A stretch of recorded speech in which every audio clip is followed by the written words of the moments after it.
Welcome to the Great Shrimp Shoal, and welcome also to the Great Shrimp Watch of Spring 2022. We've got a lot of action in our 2 shrimp tanks with 2 more tanks on the way. I've been able to catch something for the first time on video after nearly 30 episodes, so that's really exciting.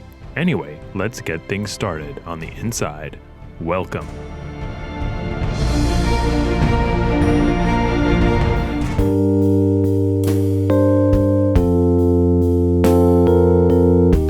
When we last left the shrimp in the forest, I had determined that I had 5 new individuals to now take care of, and doing so would require every bit of skill that I've gathered over the last year or so of shrimp keeping. The 5 green jade fry look a lot like the snowball shrimp fry, but I can already see the green coloring start to creep in as they go through their first few moltings. They'll start to lose some of their transparency first and then get an ever-increasing green tint. Unfortunately, the most starkly colored males had all passed away before this clutch of eggs was fertilized, so it is unlikely that these offspring will ever become dark and opaque green. Instead, they are probably destined to be sort of a brown or mossy green. As I said in the last video, I'm beginning to think that there are probably a couple hundred detritus worms in this small 10-gallon tank. Just the thought of every centimeter teeming with wriggly little worms is enough to make my skin crawl. But as someone so nicely pointed out in the comments section, these worms are detritivores as well as the snails, so they'll leave the shrimp alone physically. But since detritus or decayed plant matter is on the list for food, they can compete directly with the baby shrimp for food sources. So, to wrap this all up in a nice pretty bow, I have started double feeding in this tank so that there's enough for the snails, worms, and shrimp. At least, hopefully. One of the bamboo shrimp has been getting into place atop the sponge filter again. He really looks like he's enjoying himself though.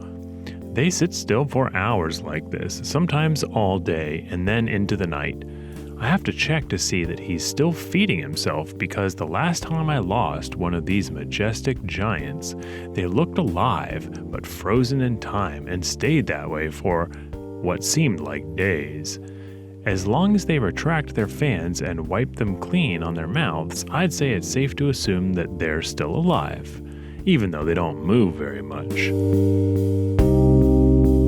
The bamboo shrimp are almost completely oblivious to the plight of the dwarf shrimp. It's spring, and even from 10 feet away, it's clear love is in the air, or in this case, in the water. There's tons of action all over the tank with shrimp swimming back and forth, unlike any other time in the tank, and these are all exclusively the male shrimp. Yes, the females are jumping up every now and again and continue to feed, but for the most part they pick their perch and putter around while the males hunt back and forth for the source of the arousing scent. The female shrimp have dropped pheromones into the water and it drives the males crazy. The males flare out their antennae and form a pose that takes full advantage of their sensory equipment. The array of antennae swoop out left and right, up and down as they search for the source of the pheromones. Otherwise, when they are swimming normally at other times, they opt for a more streamlined approach, keeping their antennae instead close to their body, which makes it clear to the casual viewer that something is different when they are acting like this. It almost looks as though the males are having trouble spotting where the females are actually perched because they spend a good deal of time going back and forth over the same spot using multiple passes. I guess it's better for evolution and the genetic strength of the community that this whole process plays out like this, because it means that the most determined pair with the most energy and the most health makes a match instead of it being left to chance. You can usually spot the source of the pheromones by looking for the female who's taken up a spot with a good view of the entire tank. Usually this shrimp will also have the saddle visible and no eggs on her pleopods. Basically, the eggs are ready to be fertilized. With all the shrimp currently living in the mountains, you would think that I would have caught something like this on camera before, but I do always seem to miss it. Perhaps my luck will change today. I spent a good deal of time combing the tank containing the mountains, looking for all sorts of new babies, since over the last week another 3 female shrimp have dropped their eggs and let them hatch. The first place that I decided to look was the moss because I can sometimes spot them, taking their time and looking for food along the wispy strands of the Java moss. But I've actually had more luck just waiting until the daylight starts to die off in the room that I keep the tanks in and looking at the edge of the tank. It kind of makes sense if you think about it. They're usually hiding in the spot that's the least bright in the tank, and while that may be the underside of the filter intakes, it's also pretty dark at the front of the tank when all the lights in my house are turned off. One side of the acrylic is now jet black, and the light that I'm using in the tank is situated at the back and at the top, so it stands to reason that the front of the tank glass might be a great place to spot the wandering fry in the evening. And wouldn't you know it, that's where I found this little guy, after the lights had turned out one evening. He looks to be about a week or 2 old and only after 1 molting. There's another juvenile in the tank that I've spotted recently that looks to be about 5 or 6 weeks old. I haven't been lucky enough to spot a fry that has any coloring like the orange cream snowball shrimp that just laid her eggs, but I am determined to notice some difference eventually. Speaking of her, I see a male trying to initiate a mating with her on the sponge filter in the back. It's really interesting to note that the behaviors have completely changed. She isn't really feeding, she's just standing her ground as she's approached by the challenger. He switches his stance and puts out his antenna in front of him to try to figure out what it is that he's approaching.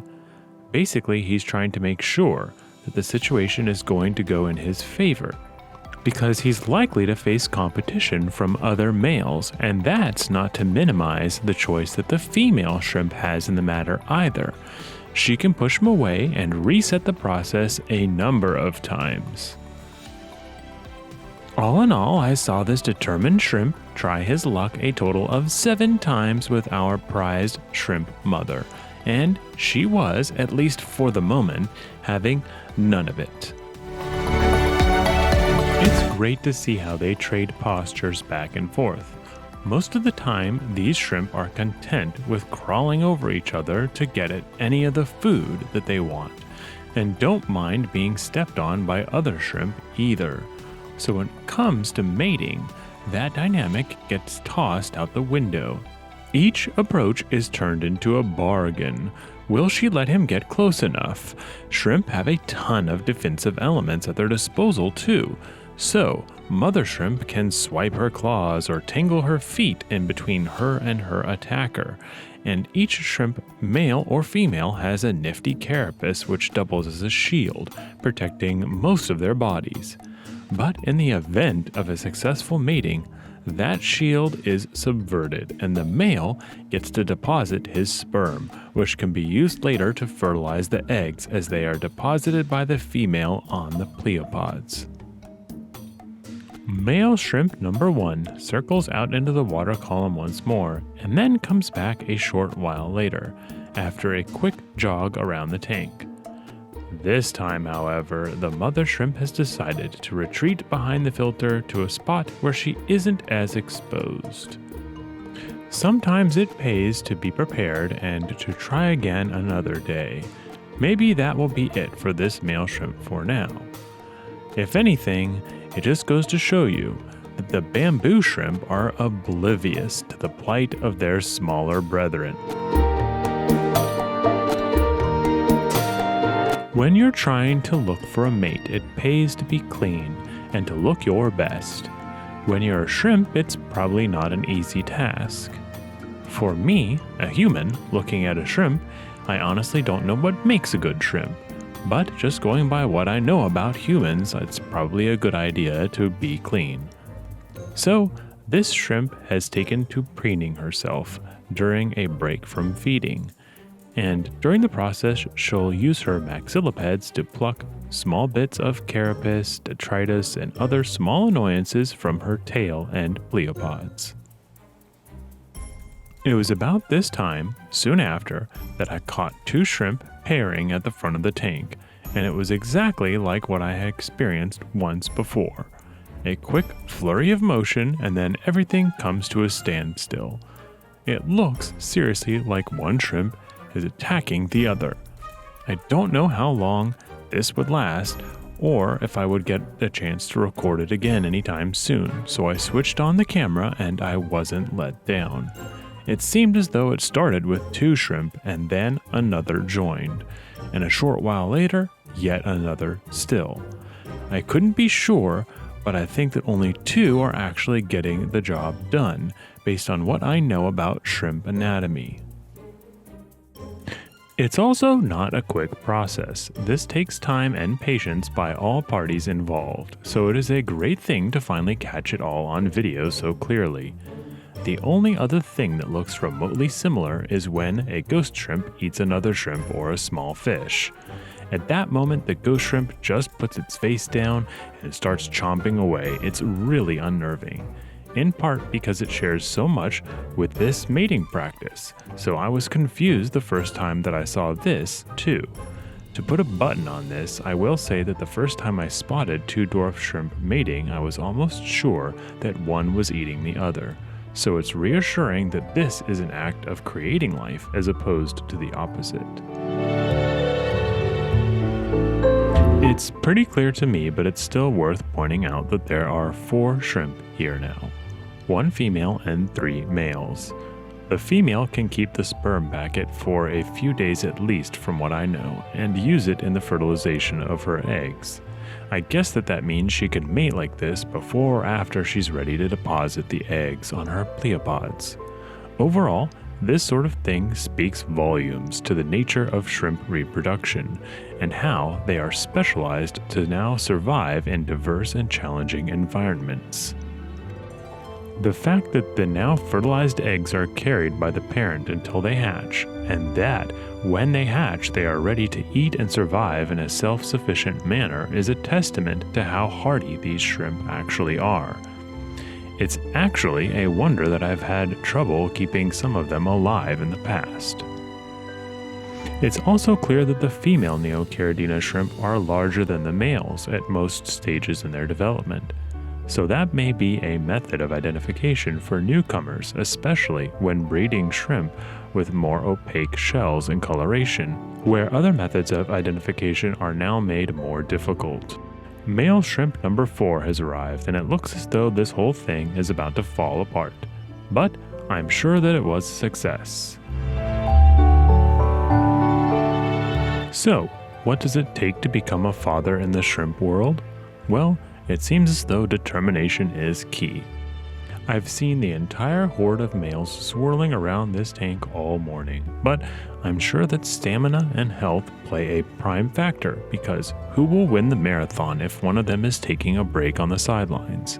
And in the end, it seems to hinge on the mother's preparedness too, or lack thereof, as she seems to be caught off guard near the end of the process. In the forest, I spotted at least 1 shrimp near the end of the week, and it had molted at least once or twice, with now a more distinct silhouette and much more opaque coloration. Hopefully I'll be able to get the new filtration setup ready for this tank in the next week, and I'll have a video concerning that for you guys too soon. That's it for this episode. Thank you guys for showing up. As always, I hope that you have some sweet shrimpy dreams before we meet next. good night and farewell. For now.